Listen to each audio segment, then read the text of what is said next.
Saudações, guerreiros. A palavra do Senhor no Evangelho de Mateus, no capítulo 24, ela diz que nos últimos dias surgiriam falsos profetas. Jesus estava ensinando os seus discípulos sobre o que aconteceria nos últimos dias, quais seriam os sinais da volta de Jesus. E ele fala que esses falsos profetas surgiriam e eles enganariam muitas pessoas. Acontece que nós temos visto um tempo de relativismo moral, ético e até religioso no tempo que nós estamos vivendo. E por conta desse relativismo, o que é certo, o que é moral, o que é ético, tem sido deixado de lado e muitas coisas erradas têm se manifestado nos nossos dias, até mesmo no Evangelho. Há muita palavra mentirosa, há muito ensino falso sendo ministrado nos nossos dias. E eu queria deixar aqui, trazer para a nossa reflexão algumas características do Evangelho que é anunciado pelos falsos profetas. A primeira característica que eu quero destacar é que esse falso evangelho anunciado, ele é um evangelho centrado no homem. É um evangelho que deixa de ser cristocêntrico para ser antropocêntrico, onde o homem é o centro do evangelho, onde toda a palavra é voltada para destacar o homem, para enaltecer o homem, para engrandecer o homem, e deixa de lado o evangelho da cruz e deixa de lado o evangelho da renúncia, o evangelho do sacrifício, deixa de lado o centro do evangelho, que é Jesus. Nós também vemos um evangelho que anula a cruz de Cristo, que faz com que Cristo ele não seja mais necessário para a salvação, ou que diminui a importância de Jesus para a salvação das pessoas. Há sempre algo mais que o homem precisa fazer, há sempre algo mais que o homem pode fazer para que ele seja salvo, para que ele obtenha o favor de Deus. Cristo deixa de ser o único e suficiente Salvador para que outras coisas entrem no lugar, a circuncisão, o pagamento de alguma coisa, uma obra que tem que ser feita. A cruz de Cristo já não é mais suficiente para salvar as pessoas, Isso é uma característica do falso evangelho. Há no falso evangelho manifestações de sinais. Você vai ver algumas coisas que têm aparência de sobrenatural, mas elas na verdade não mantêm relação com Deus, ela não mantém relação com o Espírito Santo, ela não mantém relação com Jesus Cristo, e é preciso a gente estar atento a isso. Uma outra característica é que esse evangelho ele foca na satisfação dos desejos e não exige santificação do homem. Ele foca naquilo que dizer, não, você é vitorioso, você tem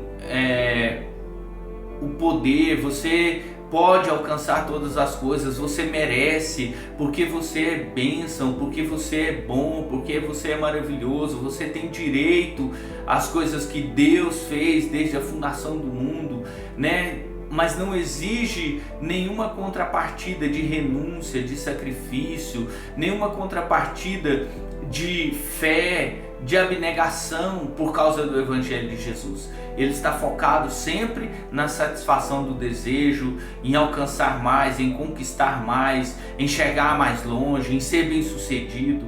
Essa é uma característica desse falso evangelho. Uma outra característica é que ele supervaloriza os seus líderes, dando-lhes mais importância do que a Cristo. Cristo deixa de ser o centro do evangelho e as pessoas começam a adorar e a venerar os seus líderes, começam a adorar e venerar aquelas pessoas que estão trazendo a palavra. Eles passam a ser extremamente importantes. Eu não estou dizendo que os líderes, as pessoas que falam a respeito de Jesus para nós, não tenham que ser valorizados, mas eles não podem ter mais valor do que Jesus na nossa vida. Uma outra característica é que esse evangelho ele é completamente influenciado pelas mudanças sociais. Recentemente nós ouvimos alguns líderes dizendo que a Bíblia tem que ser atualizada, que ela tem que ser adequada à realidade contemporânea que nós estamos vivendo. Isso é uma característica desse falso evangelho e uma característica dos falsos profetas que Jesus já advertiu que viriam nos últimos dias, né? Dizendo que a Bíblia tem que ser atualizada, que ela tem que ser mudada, que as coisas mudaram, que os tempos mudaram e por causa disso o evangelho tem que ser mudado, atualizado, colocado como contemporâneo ao que a sociedade está vivendo nos nossos dias. Uma sétima característica é que ele transforma a obra de Deus em comércio, né? É um evangelho de mercadores, onde as pessoas vendem indulgências, vendem coisas em nome do santo, em nome do sagrado. Eles te vendem benefícios, favores, né? Te oferecem coisas para que você, pagando por aquilo, você possa ser abençoado, né? Negociam a palavra, colocam preço na palavra de Deus. Se não houver uma vantagem pecuniária, eles não vão anunciar o evangelho.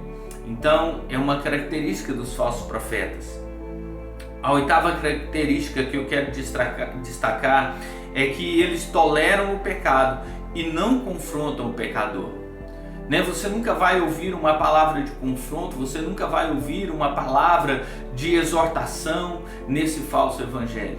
Há sempre uma palavra de dizendo que você pode todas as coisas, que porque Jesus morreu na cruz, o pecado agora não existe mais, que nós estamos livres, que nós somos libertos por causa do sacrifício de Jesus. É uma verdade que o sacrifício de Jesus nos liberta do pecado, mas não para que nós vivamos livremente a satisfação da concupiscência da nossa carne, mas ele nos empodera para nós renunciarmos ao pecado. Essa é a verdade do evangelho. E a oitava característica que eu quero destacar é que o uso da graça para justificar os pecados.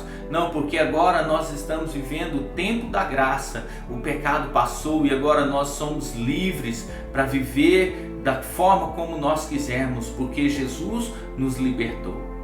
Na verdade, a graça, ela é muito mais do que isso. A graça nos leva a um confronto com o pecado, a graça nos leva a viver em santificação para a nossa vida. A graça, na verdade, é um poder transformador que Deus traz para que nós vivamos a vontade de Deus nos nossos dias. E é importante que a gente conheça isso, é importante a gente entender isso, porque Jesus, no capítulo 24 de Mateus, no versículo 14, ele diz assim: e este evangelho do reino será anunciado em todas as nações para testemunho, e então virá o fim. Na verdade, o evangelho de Jesus, ele precisa ser anunciado. O verdadeiro evangelho de Cristo é que tem que ser anunciado e pregado em todo o tempo para que o Senhor Jesus possa voltar. Que tipo de evangelho você tem ouvido? Que tipo de evangelho agrada o seu coração? Qual palavra que você quer viver e ouvir e obedecer? Aquela que gera a vida eterna ou aquela que vai te levar para a destruição? Medite nisso. Deus abençoe a sua vida e a sua família em nome de Jesus.